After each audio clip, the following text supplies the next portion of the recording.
Graph each inequality and write the solution set using both set builder and interval notations. We have the inequality negative 1/2 t is less than 12. In order to get t by itself, we want to multiply both sides of the inequality by negative 2. Whenever we multiply or divide by a negative number, the direction of the inequality symbol has to change. So I multiply this side by negative 2 times negative 1/2 t, and I have to write that that is greater than negative 2 times 12.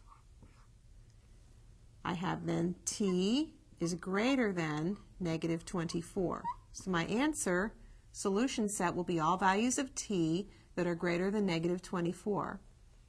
On a number line then, if I mark off a 0 and a negative 24, I'm going to shade all values greater than negative 24. I use a parenthesis to indicate I'm not including negative 24, and then shade all values that are greater than negative 24.